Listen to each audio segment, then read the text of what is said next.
Hey, it's Debbie, and I'm on a mission to help you improve the future you. In order to do that, hopefully you are starting to realize that you need to be a health optimizer in middle age and take ownership of yourself today in order to live your best life in the future. So the Future You program is, to me, how are we going to be showing up to life when we're 70, 80, 90 years old? If we're saving money in our 401k and retirement fund, putting it in the stock market, what are you doing to invest in your health? Isn't that a big aha? What are we doing today to invest in my health so I can live life to the fullest when I retire? Why do we save up all this money, invest all this money so we retire and we're stuck, not able to do things? We can't move properly. We have health issues, chronic diseases, poor mobility. We can't go for long walks and travel. We can't get to the airplane the gate and travel on a plane and be able to get up and go and explore the world. To me, that's a motivation to do everything I can do.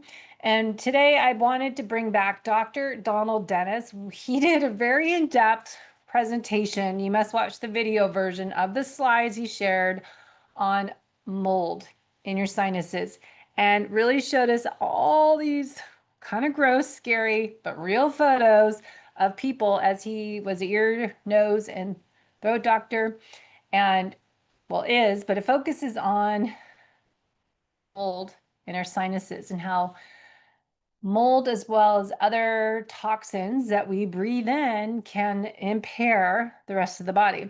So some people call it chronic inflammatory response system. I'd call it metabolic chaos, just how we have multiple symptoms from multiple systems breaking down. I think of it as this toxic bucket of all these toxins coming in through our food, through our breath, inhaling it, and how we are more susceptible to getting downstream problems, unexplained symptoms that we don't know what is going on because we're not as resilient because of chronic stress, because we are in sympathetic overdrive, poor vagus nerve functioning, leading to the vagus nerve being toxic, leading to poor digestion. When we don't have enough stomach acid and we have acidity problems, people make it worse because they think, oh, acid reflux means I have too much acid. Then they get put on antacids or PPIs. And they're on them way longer than the 2 months that the research showed that you can be on it to help reduce the acid reflux, but not causing problems from being on them forever, as well as not treating the symptoms, the root cause, treating the symptoms as a Band-Aid, looking at why do I have low stomach acid or high stomach acid, whatever you want to look at it. To me, when we're not as resilient, we can't fight back from the mold infestation, from this toxic overload, we get to have all our systems break down. And as an FDN practitioner, we call it metabolic chaos.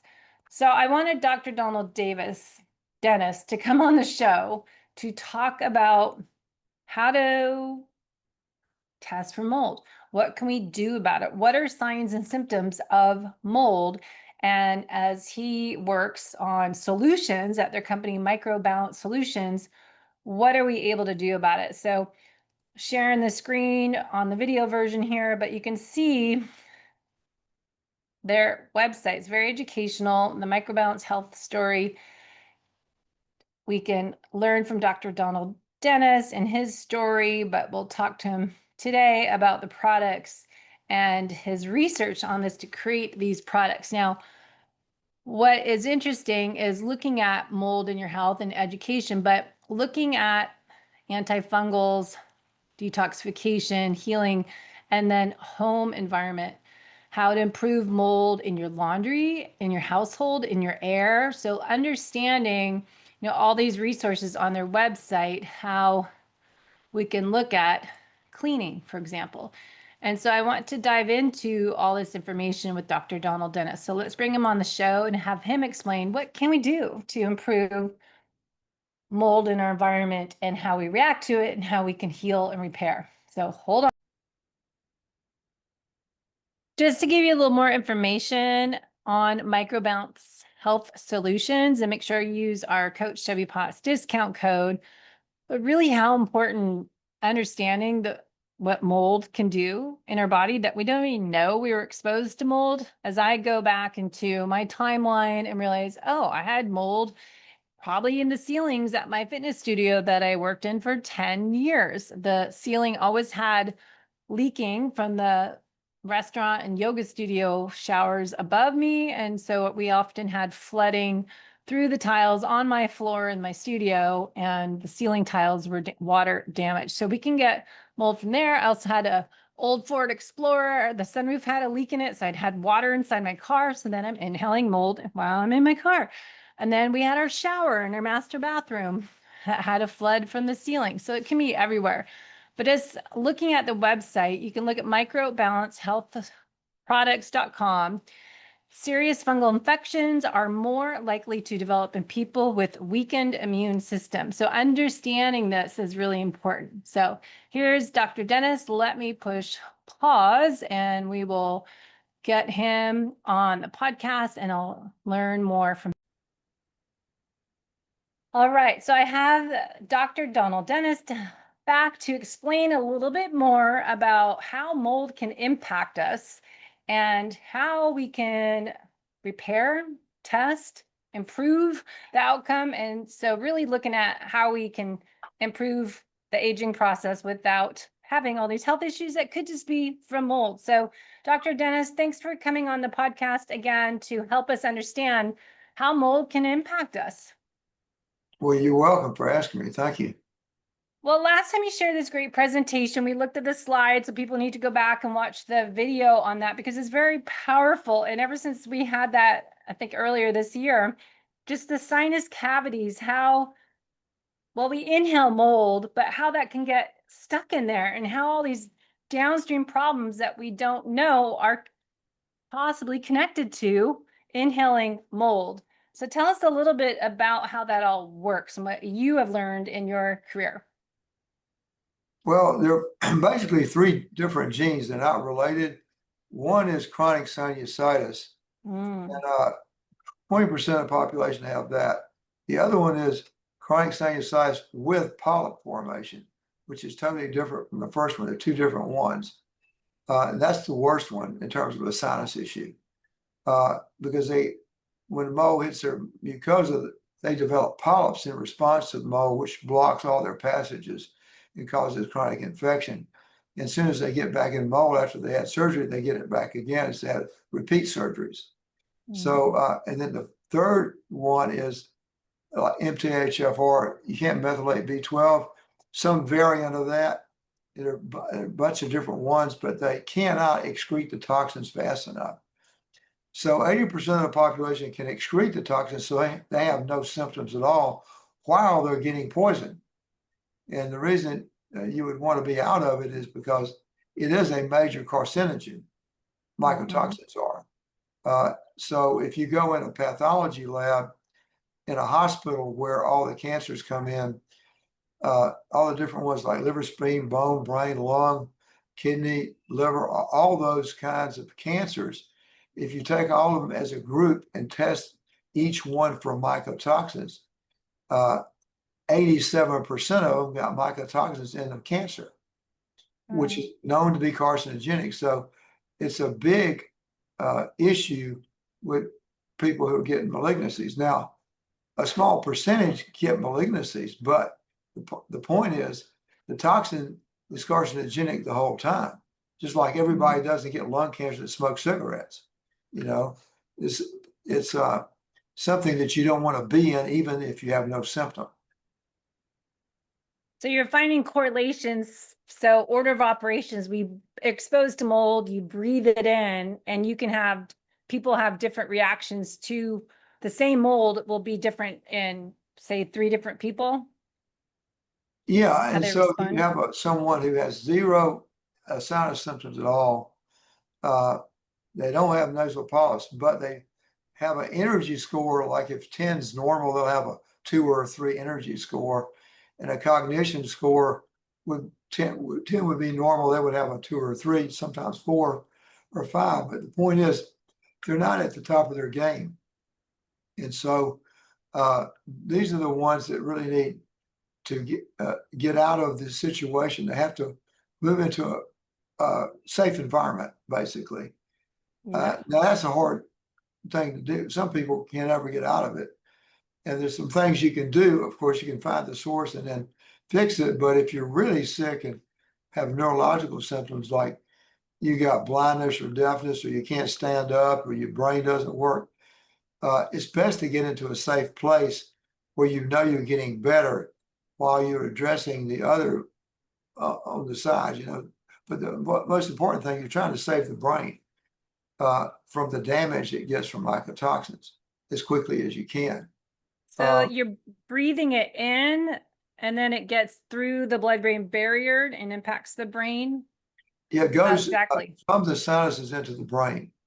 And we know that because we have artificial intelligence software now. We can see it in the brain, and we know which therapy gets it out of the brain and which doesn't.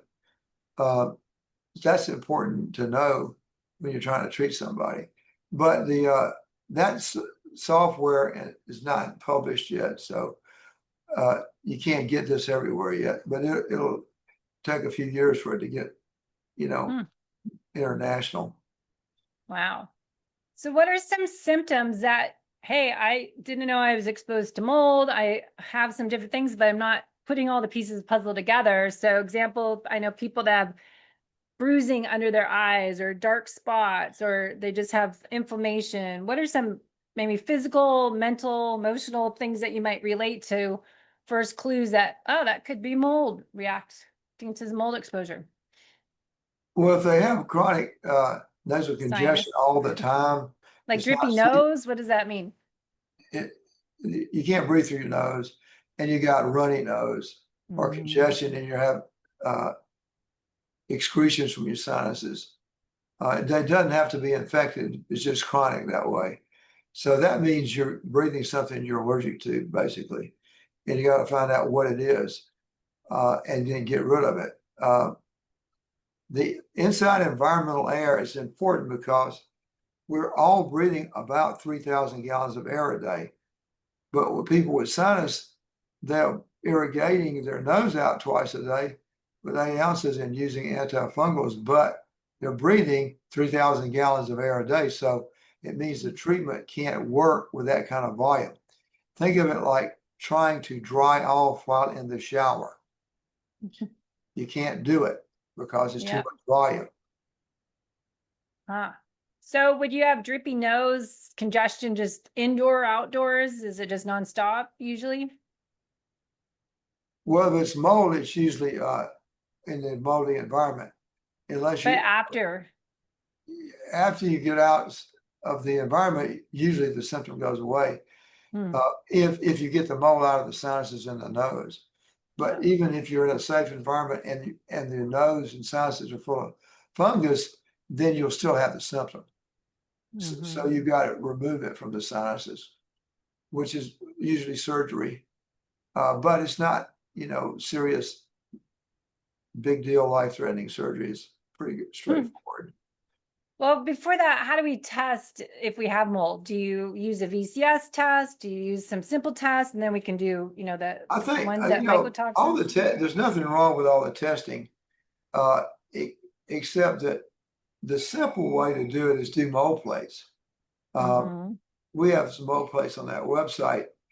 The problem with testing is the test is okay, but the conclusions, the people who devise the test, the conclusions of a safe, good environment are incorrect for the mold population, people who are sensitive to mold. They have to be much lower than what's considered normal. That's why when you get a home inspection, like a Hermes test or something like that, normal may be 4 or 5 or whatever it is, and the patients really needs close to 0 to 1 to be okay. The reason is they're reacting to it like 20%, while other people don't react. 80% won't react. So Wow. they don't, so that's why the numbers got to be higher than they should be, because we're using the majority of the population to determine what this was. And they did a ratio of outside air to inside air, which has absolutely nothing to do with human health. It could be a low ratio, but the problem is these people are sensitive to lower amounts, and their air has to be better than that. So we know with the mold plates, they got to be 0 to 4 on a 1 hour plate exposure. Well, normal, some of the company that does plates for us, 12 or 15 is okay in their scale, but not for these patients. 0 to 4 is where you need to be with plates that you do yourself. They're called SDA auger plates. You have two ways to test them. You can put them in the air for an hour, which is fine. That works. Or you can open the plate and tap the media side down on whatever you're testing. 3 or 4 taps, firm taps. And that's a more immediate test that tests what's been going on in that environment for several, months. So it gets what's in the air on that chair that's been there for several months. And I like that in some respects more, because sometimes you can come out with a 1 hour air test and it would be okay, but it's hard to get a bad tap test if a place is bad, because the stuff's been collecting on the furniture and everything. So you get high counts. And that's So what that's taking the mold plates and you're just tapping it onto where you think would be mold? Yeah, well, you tap it on just different things in the room, like a rug or sofa or a chair. And if it's hard surface like a countertop, you use a Q-tip that's, a Q-tip that's fresh out of a new box, and you rub it back and forth, back and forth with your finger, like this, with the Mo stick, and then you rub it back and forth on the plate. So when you transfer the Q-tip to the plate, you've just transferred whatever's on that surface. And if you have high counts, that room has been compromised and it's too high for human health. That's the easiest way to test, really. Yeah, I need to try it that way again. Now, you're saying that 80% of people won't respond poorly to mold exposure, but there's 20% will. And you mentioned the different genetic markers. What else beside the MTHFR marker are you looking at that 20% that reacts more to mold? Well, the MTHFR has to do with not mold sensitivity, but the inability to excrete the toxin. Toxins, yeah. So that's the main thing that makes you sick. The rest of it's mold allergy, and that's not going to make you so sick that you could die, or affect your memory. But what is going to affect the memory is the mycotoxins. Those are the chemicals that cause the cancer and all the mental issues and the damage to pituitary in the brain, so that the hormone levels drop, and they have all kinds of hormonal issues that have to be corrected before you can really get them better. So that's MTHFR is one. There's probably more than that, but that's the common one that people have that get sick in mold environments. So it's really their liver detox pathways supporting phase 1, phase 2, but for sure we start phase 3, the drainage pathways are open, and making sure that's always ready to go, because you never know when you're going to have these toxic exposures.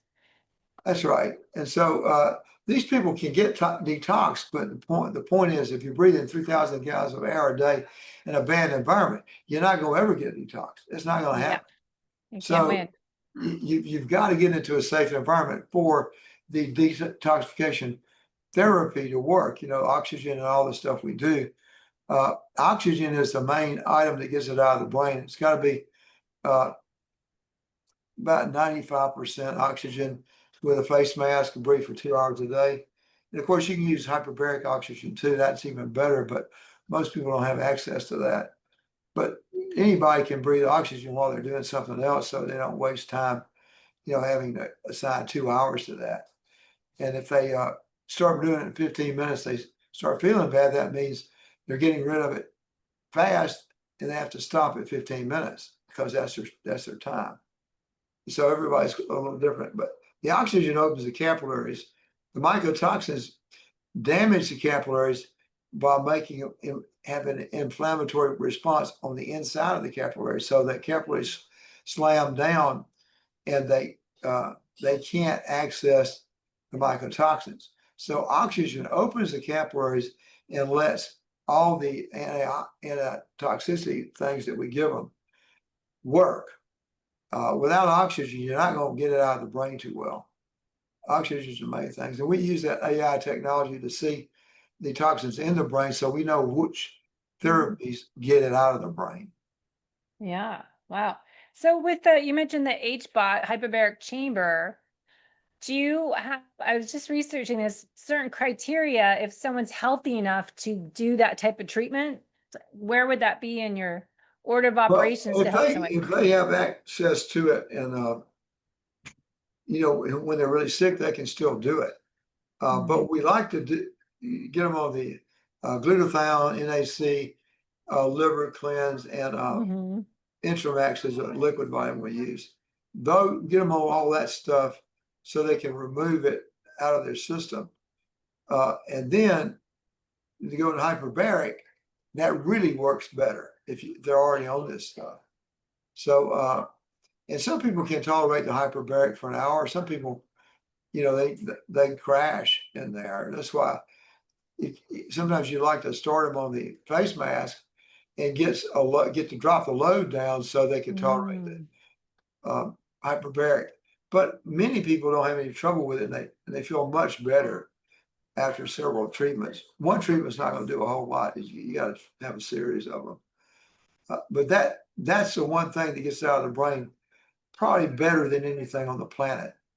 Yeah. Under pressure. Interesting. So if people suspect mold illness, step one would be to test where it is in your environment. And then right? step two would be, actually step one is actually getting a urine mycotoxin level. And the place I like the best is real-time labs in Texas. You can go online and find real-time labs, and they'll send you a container, that you can put urine in the container, send it back to them. You'll get it back in about 2 weeks. If your urine's positive and it came in through your nose and exits through your urine, where is it? Everywhere. Yeah. So, in and out the other end. So through. Including your brain. And so then you're being poisoned by fungus 110% for sure. And you got to find it. Now, there are people, of course, who can, they get mold toxicity in the house, but they also are eating grains or frozen fruit. And of course, that can give you mycotoxins. So you want to sort of eliminate that from your diet before you're testing if you eat a lot of that stuff. But those are the only foods that really cause the problem. Frozen fruit, because they wait till the fruit gets to start getting a little softer, then they freeze it so that they don't lose it. So that's statistically got more fungus in it than the fresh stuff. And then anything that's in a silo, it's got fungus in it, this period. And what about legumes? Peanuts, aren't peanuts and cashews high mold? Peanuts, peanut butter has high aflatoxin in the peanut butter, but they allow a certain amount of aflatoxin in the peanut butter because it's almost impossible to get it all out, which is not a good excuse. But on most peanut butter, you'll test for aflatoxin positive. So you just want to be in a safe environment and not eat the grains and the frozen fruit for a week or so before you test yourself. So that then it's 100% the environment. Got it. So without a food component. All right. So before you test, you want to make sure you're not eating moldy food to test really where it is in the environment, and then do the testing. And then the next step would be to remove the mold. Then I you would do assume. your plaque test and find out where the location of the mold is, and then you get a good company to come and help you with it. Mm. It's something professional mold remediation is not going to, I just want it's to keep not going. I was standard. bringing up your website so you show us. Okay. Yeah, go ahead. A So, professional mold remediation is needed, but the problem is uh, these guys are trained, uh, they're not trained for human health. You know, so they're cleaning the house out without much consideration for the human being in the house. So mm, every situation is different. They need to interview the human to see what their symptoms are, what's happening with them, so they'll know how sick they are. Because, yeah, for example, if somebody is in a wheelchair, they're paralyzed from mold toxicity, which we see that sometimes, or they're blind or deaf from mold, or their cognition's really, really down. That's a special situation. So sometimes the patient's so sick that if you remediated the house and you got it right, it wouldn't be good enough for the patient. Why? Because the mycotoxins are chemicals like gases that are into the sheetrock, not on top of, into the wood. And so when you treat a house, you might get it all out, and your mold testing, it shows it's okay. Well, you're not testing for mycotoxins, you're testing for mold spores. And the mycotoxins is what's making the patient sick. So if they're really sick, the best thing is to get into a safe environment where they know they're getting better. Then mhm, address the house without being in it. I'm talking about really sick people. If people are not really sick, of course, you can go ahead and remediate it. But the problem is with remediation is that the numbers that are considered to be normal are made by ratios from outside air to inside air, which has absolutely nothing to do with the human, you know. And true. so the numbers they consider to be okay for humans is higher than where the individual person that's got neurological symptoms is most of the time. Mm, So, and then the people who remediate need some training in human health in order to do it correctly. So they do a lot of things right, and then they do some things that aren't right. So it's sort of a mixed bag. It's hard to find somebody who's going to do everything perfectly that have been trained on the human health side, because that's not part of the training. You know, they take a weekend course and with yeah, it's just a job. the guys who are telling them how to do it, and they're doing what they say. Mm. Some of it's good, some of it's not. And so it's hard to get really good quality everywhere on the planet with remediation. And that's unfortunate. There are some It really is. good remediation companies out there. So we have a couple of companies that we train in terms of human health aspects, and they're really good. Uh, it needs to be like national to get that kind of training, you know. Because We'll have to look. I was having houses get remediated, and the patient would stay sick, and then you test them when they come back to the office, and clothes are still full of mold, you know. So there are really some low hanging fruit there with mold remediation, and with what causes it. If you've got a front loader washer or a Yeah. top loader that doesn't have an agitator, you're going to have a moldy clothes, and you're going to be sleeping in it. So what we discovered is the best washer is a front loader Speed Queen Mm-hmm. I'm looking at the TC5, laundry. Speed Queen TC5. The front loaders that you see there have a propensity to hold some water where you cannot see it, and those Mm. front loaders have a grommet on the inside that seals the door closed. And And underneath that grommet is usually black if the machine's got a little age on it, because the water, it doesn't dry out there. Yeah. So and the water doesn't get out of the machine. It's behind the drum. It stays in there.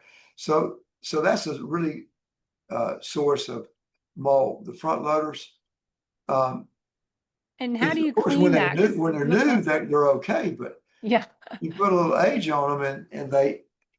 Now, if you put one of those little desk fans in there, left the door open, you could probably dry it out and not have a problem. But nobody's doing that. So if you want to get one, you don't have to worry about it. It's a Speed Queen TC5 top loader.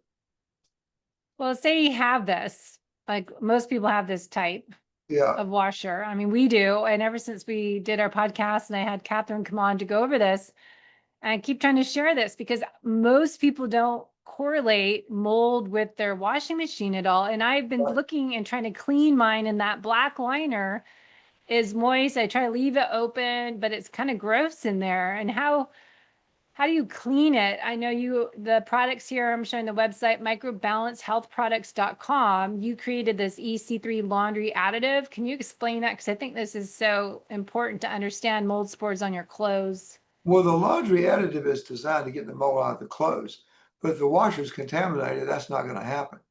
Because why?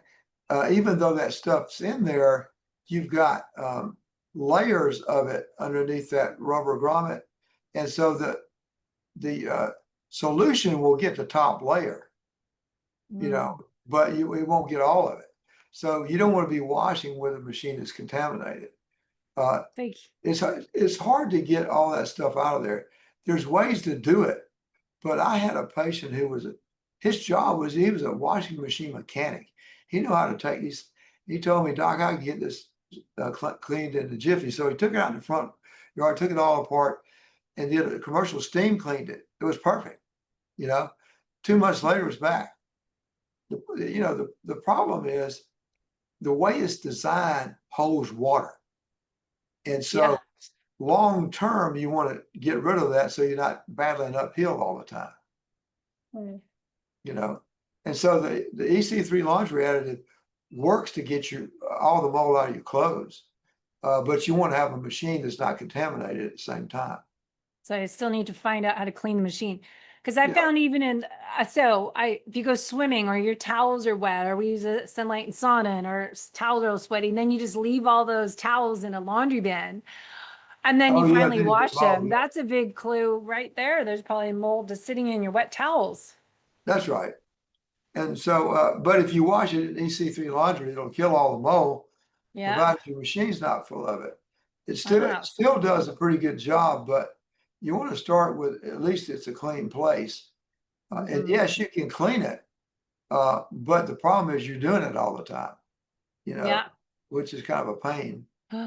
Okay, so I want to go into these other ones because I think your website is so many good resources. So the air purification, this is a big thing. I was testing out hotels, Airbnbs. People are exposed because a lot of times we have clients that have mold. We worked on fixing them, but then they have a setback because they stayed in an Airbnb, hotel rooms, musty. How does this work to clean the air and help with the mold when we're traveling? Well, I think the first step is when you're traveling and you're mold sensitive, you go in the place and kind of look it over. You examine it. If you walk in the door and it knocks you over, don't stay there. You're just going to get sick. The candles are more like it's a lightly contaminated place where they'll take care of it. They'll take care of it. Even if it's a bad place, if it's a test room that's full of mold, the candles will remove the mold and mycotoxin and the mycotoxin from the air in 2 hours in a 12 space. So we know that because we tested the mycotoxins in the air. But the problem is if the place is badly contaminated, the stuff on the bed and on the floor, not in the air, is also contaminated. So you can still, get in trouble with that. You're just trying to find a place it seems to be okay, but not if a place is just awful. The candles still make awful better, but you don't want to stay in there if it's awful.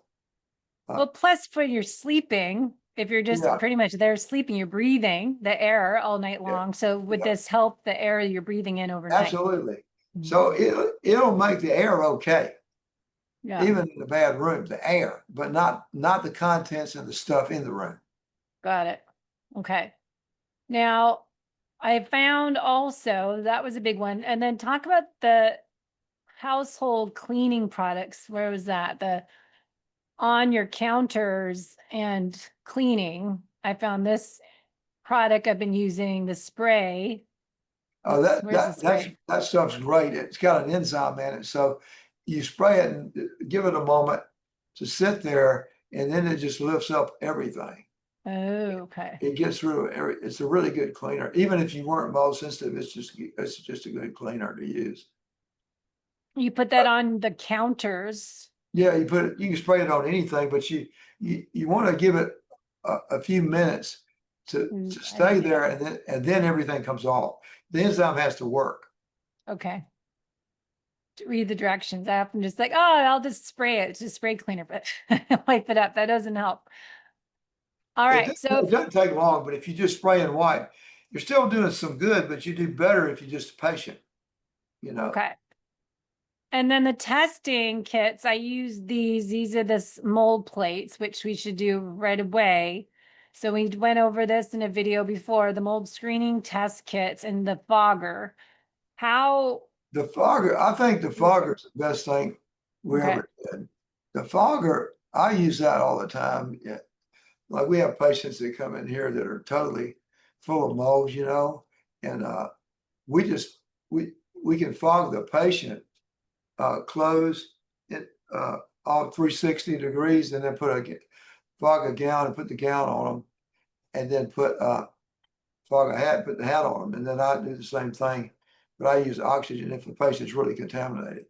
So it's an easy way to decontaminate a large area. You don't put it down on the floor and leave it. You put it in your hand and you walk around with it, and you mist everything. So you can do a whole house in probably 10 minutes or less, because you're walking around with an extension cord, and you're just misting from the ceiling, the walls, everything, and it shoots it out 30 feet. 30 feet is very powerful. So So this is all natural that won't damage your floors, walls, ceiling, no, clothes, it doesn't shoes. damage People, anything. yeah. Now you got if you're sensitive to you know, sensor's products, you want to test yourself first. All you do is put some on a Kleenex tissue and just be with it. Just sniff it and be with it and see if you have a problem with it.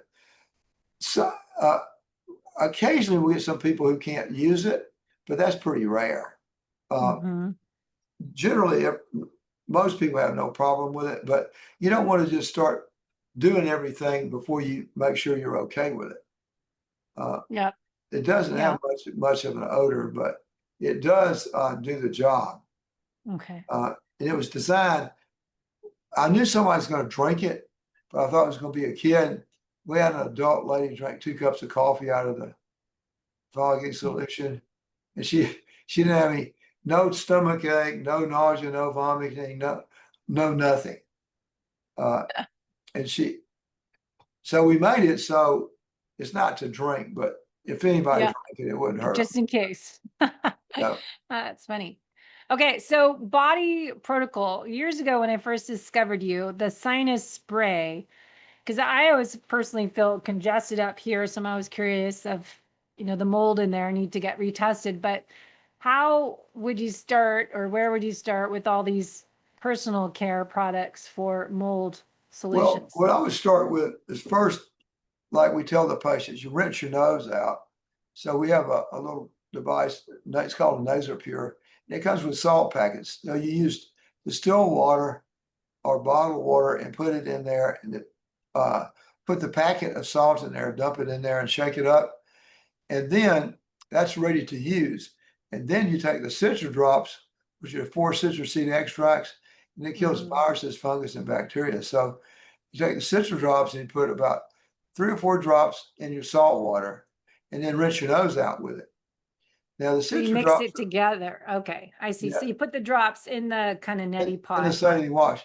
And when you the saline rinser has the little instructions how to use it, but everything's gentle. You just rinse your nose out, point it towards your throat, and squeeze it, and then blow it out. And if you get good at it, take you about a minute to do it. The first Okay. time everybody's fumbling around, makes them maybe take 5 minutes, But once it's like brushing your teeth. Once you do it a few times, it's really easy. And everything's gentle in the nose. You don't slam it or, try to wash your eyeballs off. You just it's gentle. Gentle. And Yeah. so you squeeze it, rinse your nose out with it really well, and then you use the nose spray. So you want to rinse first and then spray the nose spray, the citrus drop nose spray. Where'd that go? There, the nasal spray. Yes, that's the nasal spray. And so the nasal spray works really well. It's a good killing agent for viruses, fungus, and bacteria. It gets everything in it. It's not harmful. It's very simple to use. And remember, when you spray it gently. You're not trying to really slam it in there, because any spray, even water, will actually make your nose bleed if you spray it hard, because the spray is like spraying a fire hose in sand. It'll dig a hole in the sand. So when you spray it hard, you're going to abrade the mucosa if you keep doing it, because of the power of the spray. So everything's gentle in the nose. So how long would you have to do this type of protocol for? So it sounds, start with the liver, make sure we have the ingredients on board, the glutathione, the methylated B vitamins, NAC kind of stuff, Yeah. testing your mold, and then you're working on these different Well, solutions. the first thing, it enters the body through the nose. So you want to wash your nose out first, and then do the rest of the protocol. The nose is a major place where it hangs out. So you want to kill that first. And then the citrus drops also are good for travel, not just to rinse your nose out a bit. You can actually put drops in water, like 4 or 5 drops in water, like 3 ounces, and just shoot it down really quick. Like if you got exposed to something on a trip, like a food product or something like that. And that would, if it was a contamination from food, that'll totally wipe it out and you won't get sick. So if you want to go to Mexico, take that with you, Just star that. So that's something we should do periodically when you feel that you had been exposed to mold in your environment. Yeah, you can, yeah, it doesn't take much, but it's very bitter. So you take in about 3 ounces of water and shoot it down, then drink water behind it. But you don't have to do that on a daily basis. It's just if you think you've got an exposure or you're traveling or you start feeling bad, that is a really good product for that. Also, if you start getting a sore throat, you can gargle with it and swallow, and the sore throat will be gone just in a few minutes. And 2 for 1, you strengthen your vagus nerve when you gargle. Yeah. Yeah. So you just, you're not trying to do a contest. You just gently gargle with it, swallow, gargle, swallow. And then when you finish about 3 ounces, then you drink the water because it's really bitter. Okay. But it'll totally wipe out any bacteria that's starting to give you a sore throat. If you get it early, Wow. it'll knock it out the first time.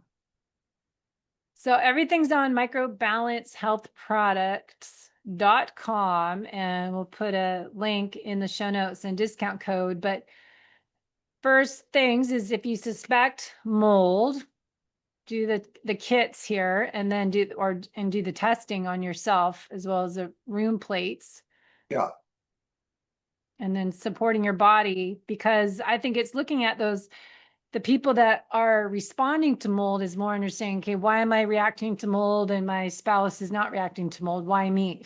And making sure we have the right Well, nutrients on board. that's really common. We have people come in and one's really sick, the other one's not sick at all. Yeah.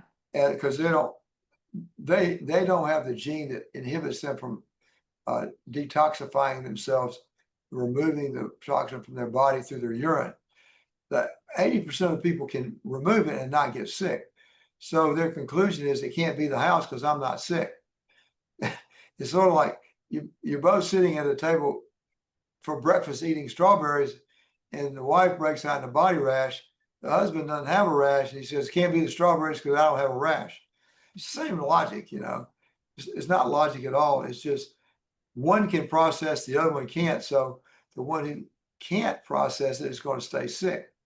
And they need some support from the one who's not sick in order to get the house cleaned up and do everything right. Hmm.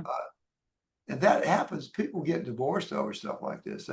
One's not going to help, and the other one's really sick, and they stay stuck in that same paradigm where they say it can't be the house because I'm not sick, even though you got mold all over the wall, you know.